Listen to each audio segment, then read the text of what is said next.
Ladies and gentlemen, let me tell y'all something today that might just change the way you see yourself, your strength, and your worth.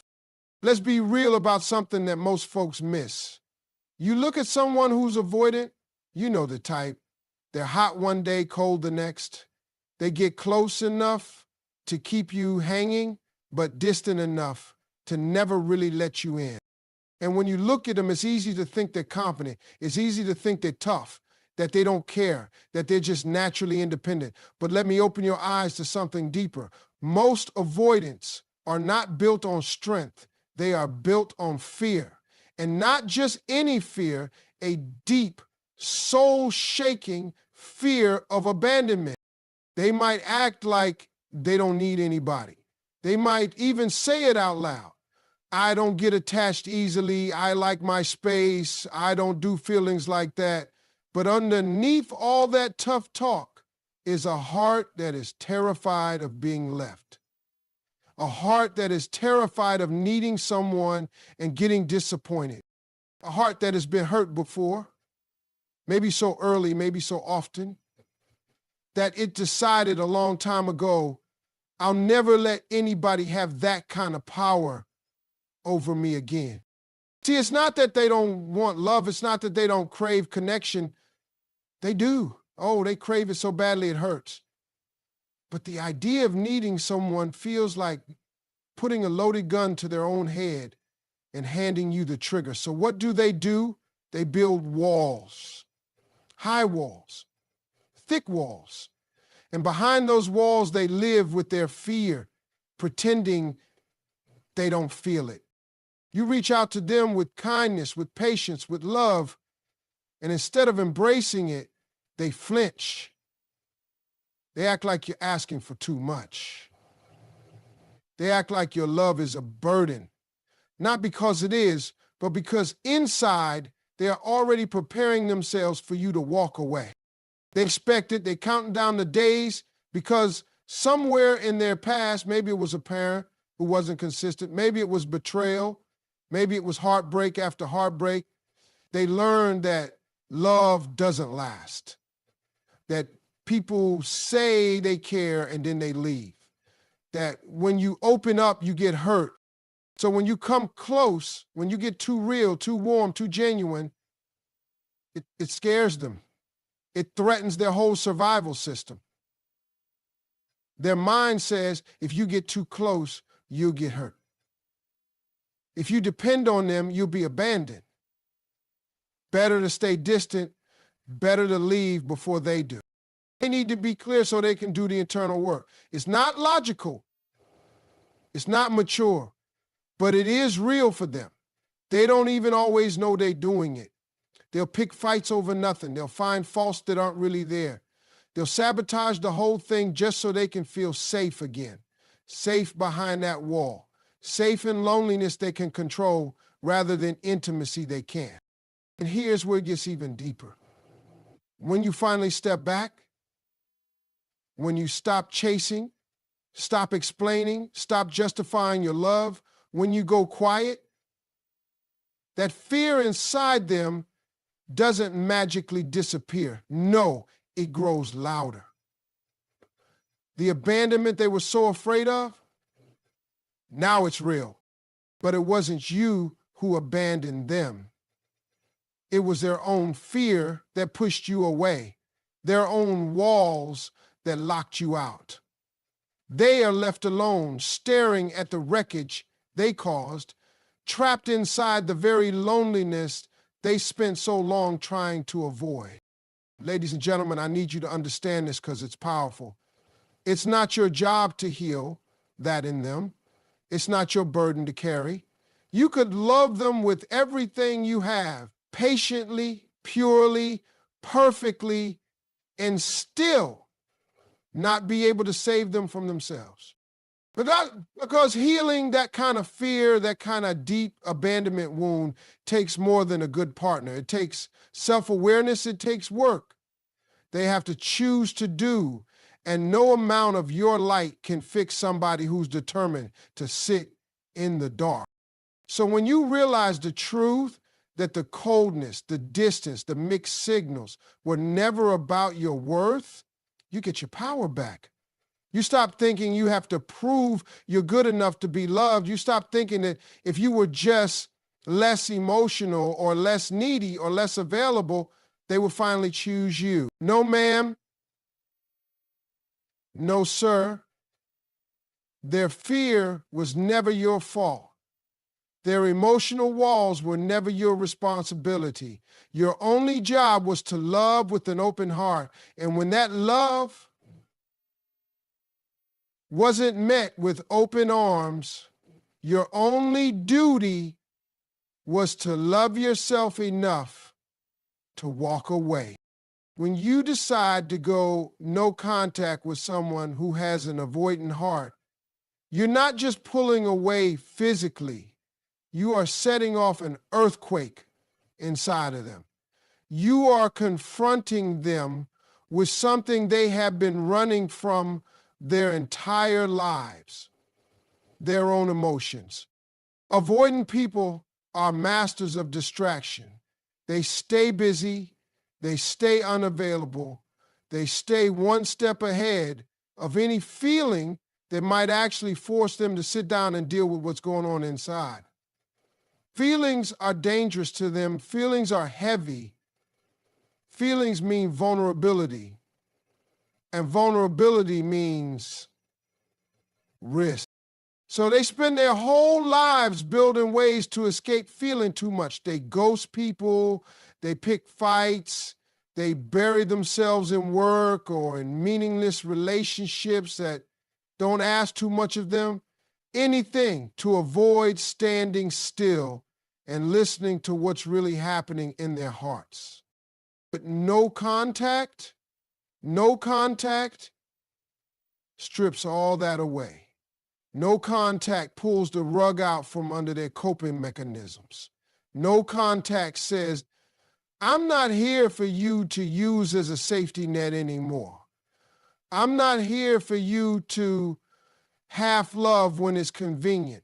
I'm not here for you to lean on without giving anything real back. Suddenly the person who was always there, the one who forgave too much, explained too much, cared too loudly, is gone, and the silence is deafening.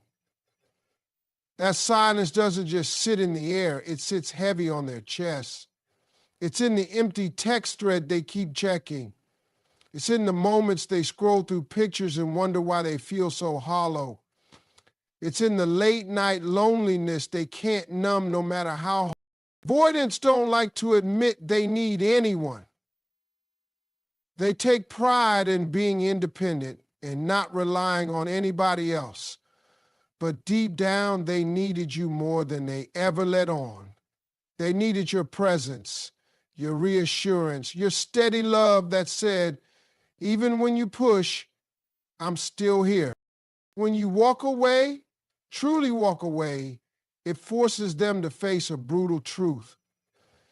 They depended on you emotionally in ways they never had the courage to admit. And now that you're gone, all the emotions they shoved deep down start rising up. Guilt, regret, fear, sadness, grief. Not because you did anything wrong, but because they finally have to sit with the consequences of the walls they built so high. At first, they might pretend it doesn't bother them. They might act like they're fine, post on social media, stay busy, laugh louder than usual. But that's just noise. That's just the mask slipping on tighter. Because when everything gets quiet, when there's no more audience, when there's no more distractions, that's when the real battle begins. For the first time in a long time, they are face to face with themselves, and what they see isn't pretty. They see the love they pushed away. They see the chances they wasted. They see the ways they sabotaged something that could have been safe, something that could have been beautiful. And worst of all, they realize they have no one else to blame. It wasn't you. It wasn't circumstances. It wasn't bad timing. It was their fear, their inability to be vulnerable, their refusal to open their heart when it mattered most. No contact is not about revenge. It's not about playing games. It's about giving yourself the gift of peace. It's about saying, I deserve someone who doesn't need to lose me to realize what they had. And it's about giving them the space to feel the full weight of what they chose or failed to choose. Whether they heal from it is not your responsibility. Whether they ever admit it out loud is not your business. The important thing is, for once, they can't hide from the truth. They can't escape into the arms of someone else without carrying that wound with them. They can't forget the way your love held them steady, and they can't pretend they didn't feel the difference when you disappeared. No contact forces an avoidant to meet the very thing they've spent their whole life running from: themselves. And whether they ever find the courage to change or not, the silence you leave behind speaks louder than anything you could have ever said. It teaches them the lesson they were too stubborn to learn any other way. You have to understand something about avoided people. Their whole life, their whole emotional strategy is built around control.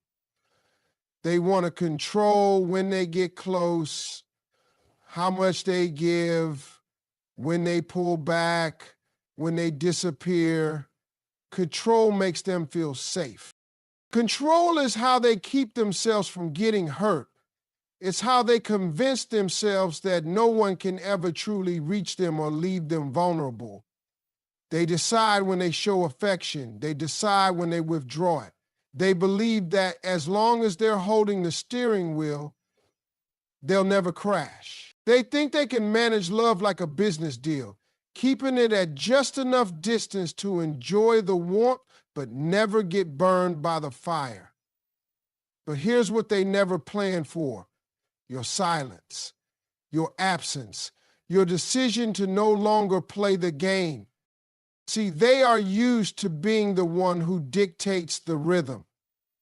They text when they want, they vanish when they're overwhelmed, they reappear when it feels safe again.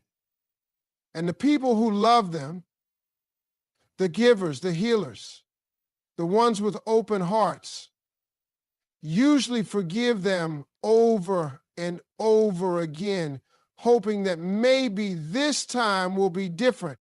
In the silence, that silence they hear from you, it's louder than any argument. It's sharper than any goodbye. It's heavier than any text left on read, because silence is final.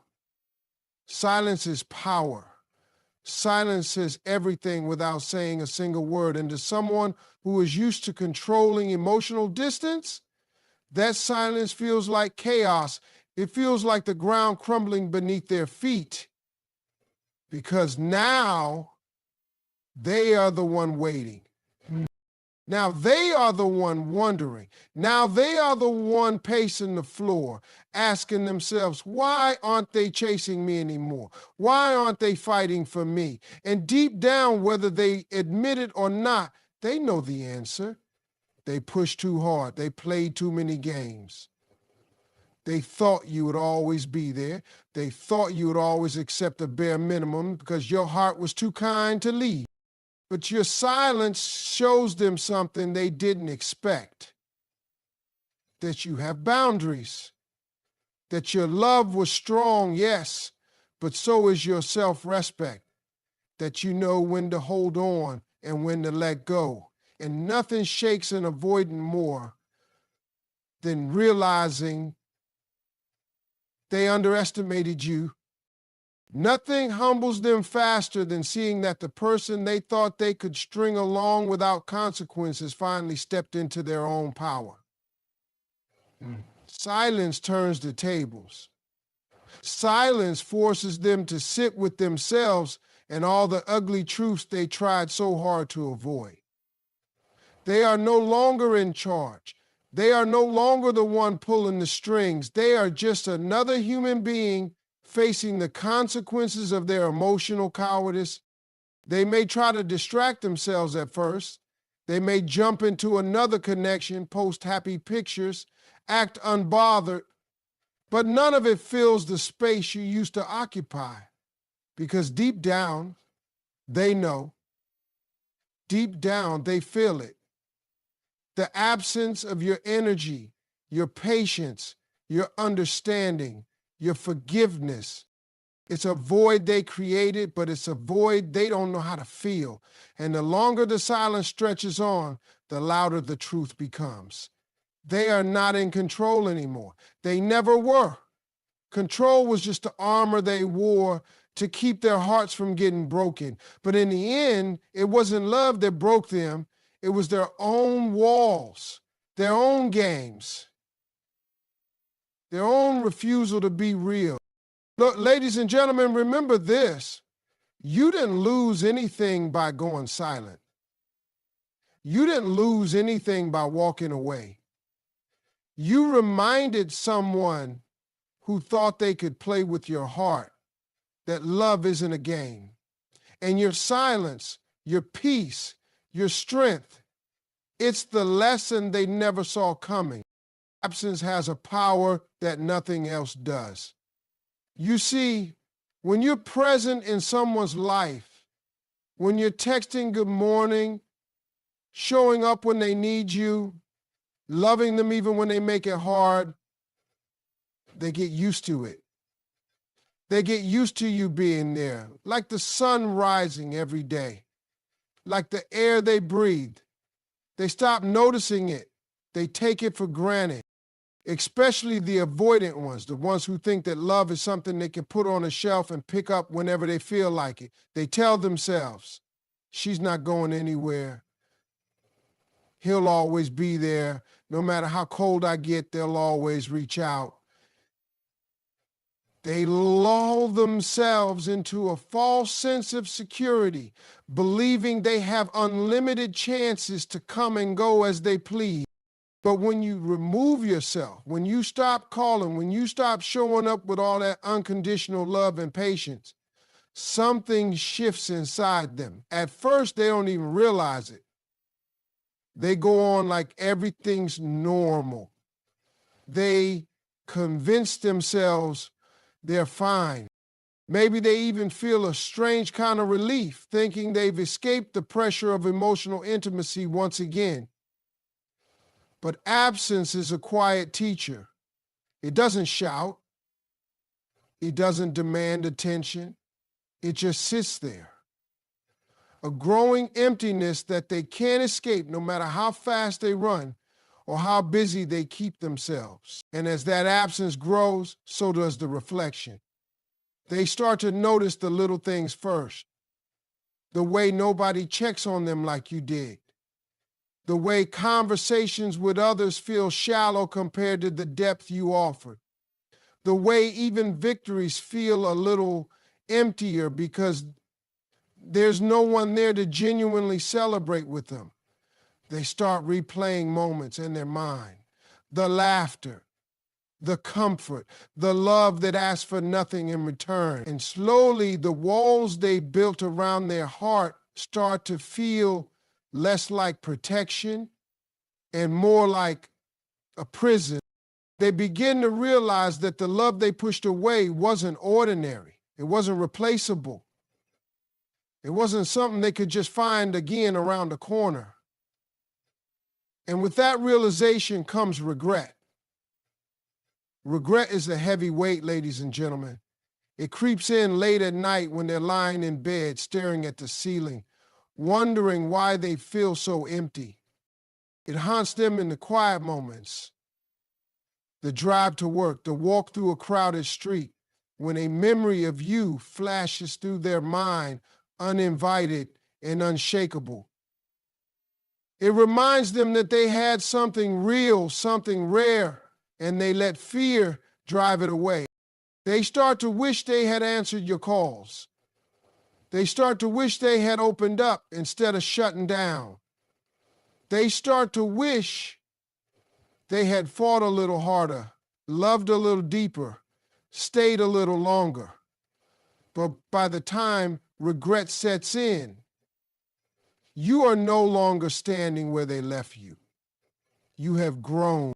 You have healed.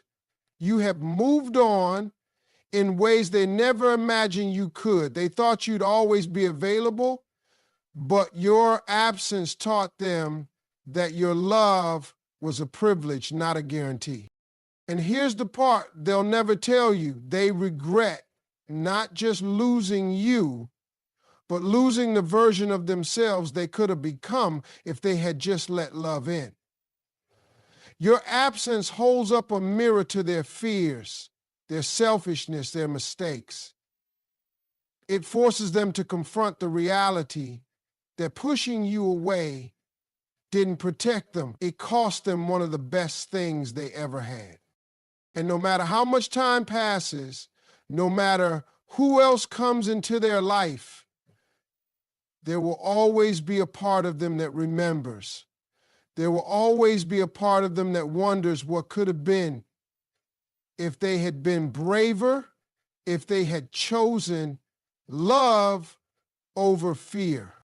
Ladies and gentlemen, never doubt the impact of your absence. It speaks louder than 1,000 explanations. It carries the weight of every unanswered question, every missed opportunity, every lost dream. You didn't lose them when you walked away. They lost you. And that realization, that regret, is theirs to live with, not yours. When you decide to go no contact, it's not just a silence that you leave behind. It's a mirror you place in front of them, and whether they want to or not, they have to look into it. No contact forces a choice. It demands growth or pushes them deeper into denial. There's no in-between. There's no hiding from the truth anymore.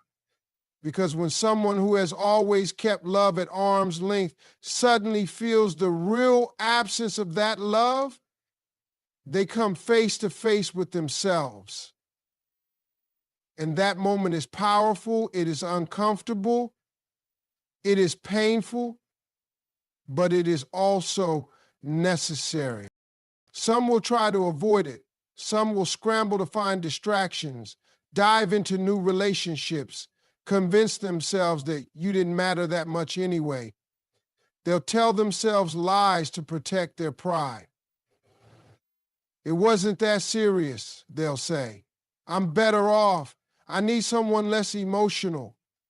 They'll cling to those lies because admitting the truth, admitting that they lost something precious, would mean admitting they were wrong. But growth is a choice. Not everyone will choose it. Not everyone is ready. Some will stay stuck in the comfort of denial because facing the truth feels too big, too heavy, too terrifying. And you, the one who loved them purely, have to accept that their journey is theirs. You are not their savior. You are their blessing, their opportunity to change, their glimpse of what real love could feel like, but you were never their project. Their healing was never your responsibility. Your job was to love. Their job was to rise to meet it. And if they couldn't, your silence, your distance, your refusal to accept crumbs became the teacher life sent them. Whether they grow or not is not your burden to carry, but trust this, your absence forces them to choose. They either step into a new version of themselves, one that is braver, softer, more capable of true connection, or they retreat further into the loneliness that feels familiar but empty. Either way, you triggered a reckoning. Either way, you disrupted the cycle.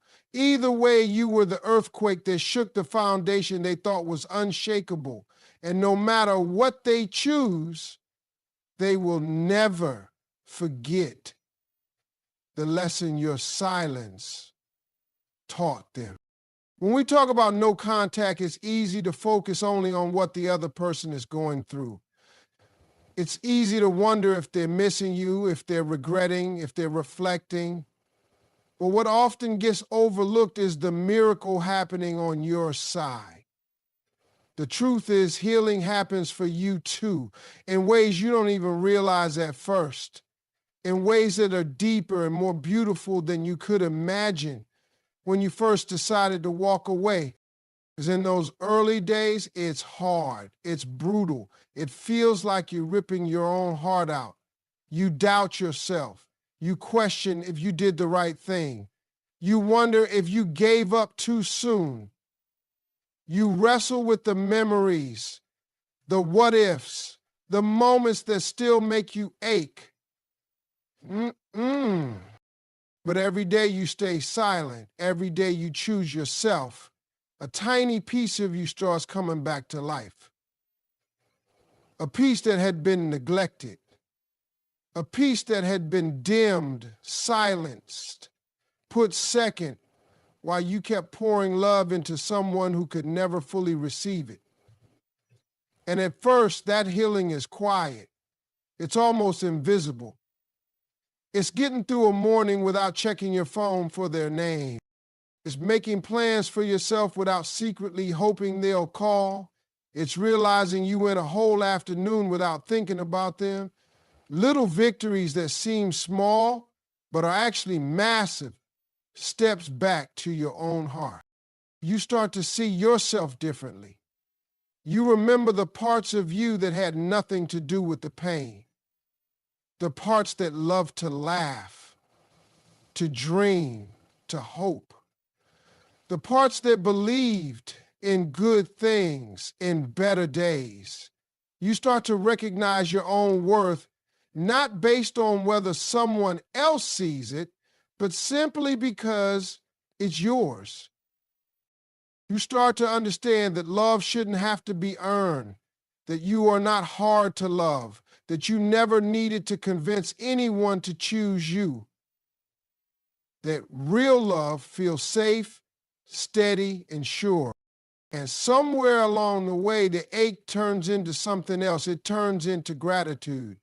Gratitude for the lesson, yes, but more importantly, gratitude for yourself, for the courage it took to walk away, for the strength it took to stay silent, for the faith it took to believe that peace was better than chaos, even when your heart was breaking. You realize you're not just surviving anymore, you're healing, you're growing, you're becoming someone even stronger, even wiser, even more beautifully whole than before. And maybe one day they do reach out. Maybe one day they realize what they lost. But by then, you're standing in a place they can't reach unless they've grown too. Because healing raises your standards. Healing sharpens your vision. Healing teaches you that not everyone deserves access to your heart just because they miss it. Healing reminds you that you are the prize, that your love is a gift, that walking away wasn't just about teaching them a lesson, it was about rescuing yourself. Ladies and gentlemen, don't ever underestimate the quiet, powerful healing that happens when you choose yourself, when you choose peace over chaos, when you choose dignity over desperation. Every day you stay silent, every day you resist the urge to go back to something that hurts you, you are building a life that feels like home. You are writing a story that doesn't revolve around someone else's inability to love you properly. You are becoming everything you ever needed, strong, whole, enough. And that healing, that's the real victory. That's the real transformation. That's the real reward of letting go.